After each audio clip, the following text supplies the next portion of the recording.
الحمد للہ وکفا وسلام علی عبادہ الذین اصطفیٰ اما بعد قال النبی صلی اللہ علیہ وسلم لا ایمان لمن لا امانۃ له ولا دین لمن لا عہد له۔ سامعین اکرامی، نبی کریم صلی اللہ علیہ وسلم کا ارشاد مبارک ہے کہ اس شخص کا ایمان مکمل نہیں جو امانت کا پاس نہیں رکھتا، اور جو بندہ وعدہ پورا نہیں کرتا اس کا کوئی دین نہیں۔ دیکھیے، یہ صحیحین کی روایت ہے، صحیح بخاری صحیح مسلم کی۔ اس میں دو چیزوں کے ساتھ وعید بتائی گئی ہے، ایک امانت ہے اور ایک وعدہ وفائی ہے۔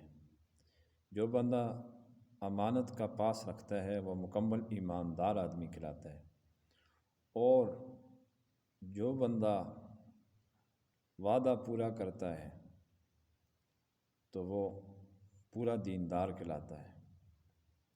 یہ جو اس میں کہا گیا ہے کہ ایک کا ایمان مکمل نہیں، ایک کا دین مکمل نہیں، یہ بالکل اردو کے عرف کے اعتبار سے ہے۔ مثلاً ہم کہتے ہیں کسی بندے میں کوتاہی اگر دیکھی تو ہم فوراً یہ کہہ دیتے ہیں کہ اس کا دین ایمان کوئی نہیں۔ دین کو بھی ساتھ ذکر کرتے ہیں، ایمان کو بھی۔ اب یہ دونوں چیزیں یہاں پر بیچ میں آئی ہیں۔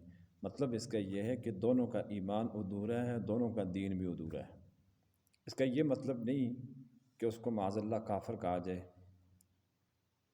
کہ اس کے اندر امانت کا پاس نہیں، وعدے کا پاس نہیں۔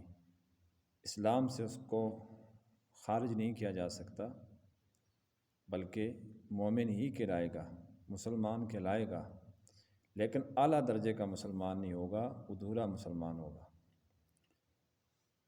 امانت، ایک اور حدیث میں یہ آتا ہے کہ آیۃ المنافق ثلاثۃ، منافق کی 3 نشانیاں ہیں۔ اذا حدث کذب، جب بات کرے گا جھوٹ بولے گا۔ وَإِذَا وَعَدَ أَخْلَفَ، جب وعدہ کرے گا تو وعدہ خلافی کرے گا، وعدے کا پاس نہیں رکھے گا۔ اور ساتھ یہ بھی بتایا وَإِذَا اؤْتُمِنَ خَانَ، جب اس کے پاس امانت رکھی جائے گی تو امانت میں خیانت کرے گا۔ اللہ سبحانہ و تعالیٰ نے قرآن پاک میں بھی یہ ارشاد فرمایا ان اللہ لا یہدی کید الخائنین، امانت کے اندر خیانت کرنے والوں کو اللہ تعالیٰ ہدایت سے محروم کرتا ہے، ہدایت نہیں عطا کرتا۔ بڑی سخت وعیدیں ہیں، جیسا کہ آپ نے اس میں سن لی۔ ایک تو وعدہ خلافی کرنے والا، امانت میں خیانت کرنے والا، اس کو منافق کہا گیا ہے۔ دوسری حدیث میں ایسے ہی بندے کو بے ایمان کہا گیا ہے، یعنی اس کو یہ کہا گیا ہے کہ اس کا ایمان اور دین ادھورا ہے، مکمل نہیں ہے۔ تو یہ بڑی اہم چیز ہے۔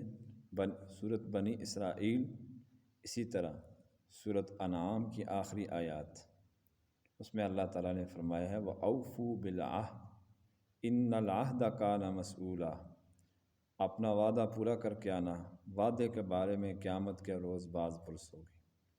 اسی طرح اللہ تعالیٰ نے سورۃ المعارج، سورۃ المؤمنون کے اندر اہل ایمان کی کچھ چند صفات بیان فرمائی ہیں۔ اس میں ایک لفظ آتا ہے وَالَّذِينَ هُمْ لِأَمَانَاتِهِمْ وَعَهْدِهِمْ رَاعُونَ، اہل ایمان یعنی مومن لوگ وہ ہیں جو کامل مومن ہیں، جو اپنے وعدوں کو اور امانتوں کو ان کا پاس رکھتے ہیں، ان کو ضائع نہیں کرتے، وعدے کو ضائع نہیں کرتے، امانت بھی کسی کی رکھی جائے تو امانت ضائع نہیں کرتے۔ تو حدیث کے تناظر میں، قرآنی آیات کی تناظر میں ہمیں ضرورت ہے کہ ہم محاسبہ کریں، ہم امانت کا کتنا خیال رکھتے ہیں اور وعدے کا کتنا پاس رکھتے ہیں۔ تو یہ بہت ضروری چیز ہے۔ ترمذی کی ایک روایت ہے جس میں آپ صلی اللہ علیہ وسلم نے ارشاد فرمایا اذا اتخذ الفیء دولا والامانۃ مغنما والزکوٰۃ مغرما، یہ تقریباً 12 چیزیں بنتی ہیں کہ نبی کریم صلی اللہ علیہ وسلم نے فرمایا کہ یہ قرب قیامت کی نشانیوں میں سے، ان میں سے ایک یہ بھی فرمایا ہے کہ ایک وقت آئے گا امانت کو لوگ غنیمت سمجھیں گے، امانت کو امانت نہیں سمجھیں گے، امانت جب آئے گی پاس آئے گی اس کو غنیمت سمجھ کے اس کو استعمال کریں گے۔ امانت میں خیانت کرنا شریعت میں بہت بڑا جرم ہے، بہت بڑا گناہ ہے، دوسرے کے لیے تکلیف کا باعث بھی ہے۔ ہر مسلمان کو چاہیے کہ وہ اپنے ایمان کا محاسبہ بھی کرے، اپنے ایمان کو اس طرح ادھورا نہ چھوڑے کہ وہ امانت کے اندر خیانت کرے۔